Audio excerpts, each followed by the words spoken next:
আজকে গোলাম আহমদ কাদিয়ানীর বিরুদ্ধে আমাদেরকে আগামী 15 তারিখে যদি জিহাদ করতে হয় জিহাদ করব, লড়াই করতে হলে লড়াই করব, আমাদের যদি রক্ত দিতে হয় রক্ত দিব, শাহাদাতের পেয়ালা পান করে নবীর ইজ্জত রক্ষার জন্য কারা কারা প্রস্তুত রয়েছে?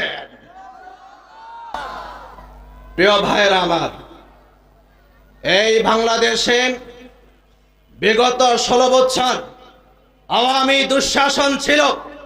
আমরা হাতে পায়ে ধরে বোঝানোর চেষ্টা করেছি, খুনি হাসিনা বুঝতে সক্ষম হয় নাই। আজকে বিদায় নেওয়ার পর প্রফেসর ডক্টর ইউনূসের সরকার চলছে।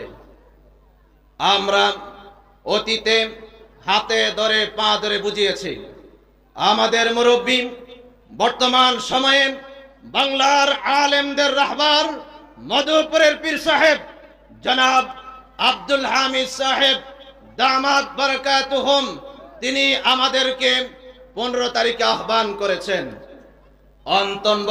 অন্তর্বর্তীকালীন সরকারের প্রধান উপদেষ্টা প্রফেসর ডক্টর মোহাম্মদ ইউনূসকে লক্ষ্য করে আজকের এই প্রোগ্রাম থেকে পরিষ্কার বলছি, আপনারা যদি 15 তারিখের পরে এদেশের আলেম তরুণ সমাজ, স্কুল কলেজ ইউনিভার্সিটি এবং দেশের মুসলমানদের ভাষা বুঝতে যদি সক্ষম না হন, তাহলে আগামী দিনে সচিবালয় ভেঙে চুরমার করে দেওয়া হবে। কারণ আমরা আমাদের নবীর ইজ্জত রক্ষার জন্য যা যা করার প্রয়োজন তা তা করতে প্রস্তুত রয়েছে। প্রিয় ভাইরা আমার, আপনারা সকলেই জানেন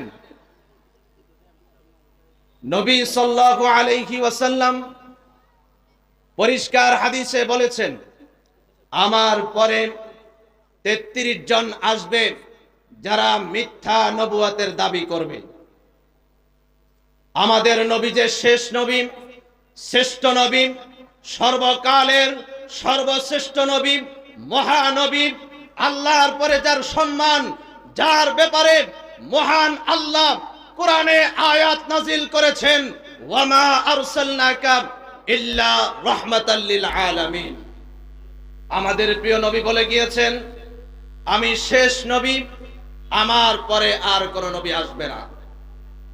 গোলাম আহমদ কাদিয়ানীকে যারা কাফের মনে করবে না, গোলাম আহমদ কাদিয়ানীকে যারা অমুসলিম মনে করবে না, পরিষ্কার বলছি, মুসলিম পরিচয় দিয়ে এদেশে বসবাস করার কোনো অধিকার তাদের নাই।